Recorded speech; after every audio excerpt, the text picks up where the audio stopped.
Exécution présumée, opération coup de poing et controverse sur les droits humains. La lutte contre les Kuluna en République démocratique du Congo fait la une. Que se passe-t-il vraiment? Dans cette vidéo, on revient sur les opérations Zéro Kuluna et Ndobo, les accusations d'exécution extrajudiciaire et ce que ces initiatives signifient vraiment pour l'avenir de la République démocratique du Congo. Abonnez-vous à Monsieur Afrique et activez la cloche pour ne pas manquer nos analyses sur l'actualité africaine. Et surtout, regardez jusqu'à la fin, on parlera des solutions durables pour ces problèmes complexes. La lutte contre le banditisme urbain en République démocratique du Congo a pris un tournant décisif ces derniers mois. Avec le lancement des opérations Zéro Kuluna et Ndobo, ces initiatives visent à réduire l'insécurité causée par les gangs violents appelés Kuluna, responsables d'actes criminels graves dans les grandes villes comme Kinshasa. Cependant, des informations controversées sur l'exécution présumée de membres de ces gangs ont provoqué une vive polémique mettant en lumière les tensions entre sécurité publique et respect des droits humains. La RDC a rétabli la peine de mort en 2006 après l'avoir abolie en 1981. Bien que cette sanction soit prévue pour les crimes les plus graves, elle est rarement appliquée.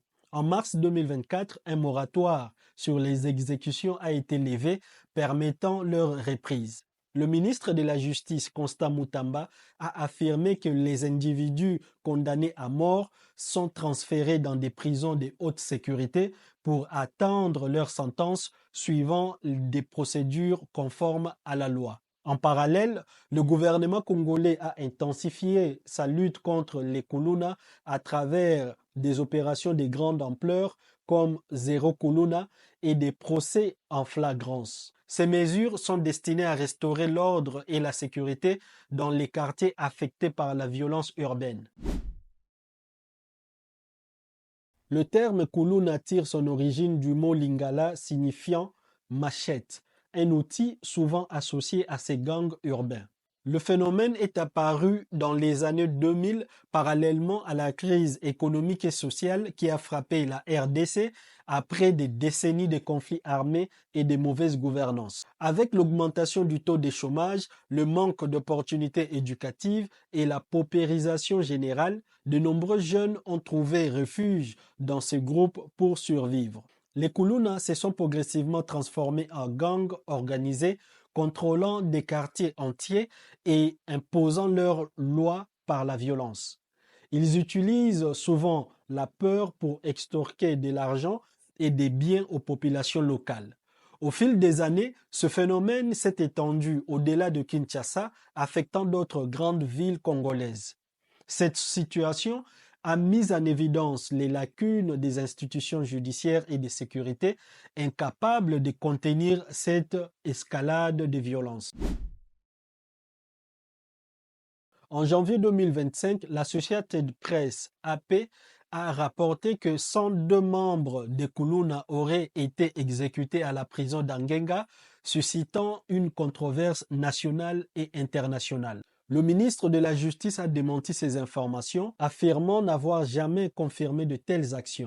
L'Associated Press a ensuite publié un rectificatif reconnaissant une erreur dans son reportage initial et présentant ses excuses. Cette controverse a mis en évidence les risques de diffusion d'informations non vérifiées, mais également les tensions liées à l'application de la peine capitale en RDC. Le gouvernement reste déterminé à agir fermement contre le phénomène des Kuluna, tout en insistant sur le respect des procédures judiciaires.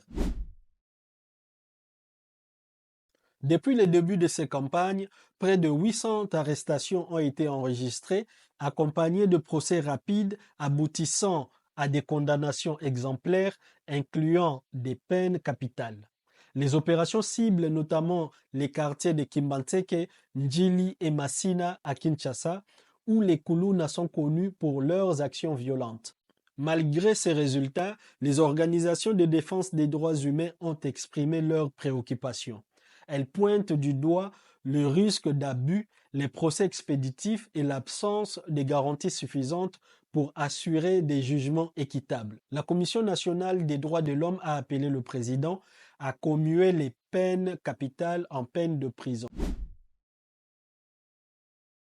Parmi la population congolaise, les réactions sont partagées. Si certains saluent les initiatives comme un moyen de restaurer la sécurité et de rétablir la confiance envers les institutions, d'autres craignent des dérives pouvant affecter des innocents. Cependant, certains militants soulignent que les racines profondes du phénomène Kuluna, pauvreté, exclusion sociale et manque d'opportunités doivent être abordées pour prévenir une réapparition de la violence. Le gouvernement a annoncé des initiatives complémentaires comme la création de comités locaux de sécurité dans les quartiers. Ces structures devraient impliquer directement les communautés locales dans la lutte contre la criminalité. De plus, des programmes visant à offrir des opportunités économiques et à renforcer l'éducation sont évoqués comme des solutions à long terme. Selon vous, que faudrait-il faire pour éradiquer durablement le phénomène Kuluna? Vos idées comptent, alors partagez-les en commentaire.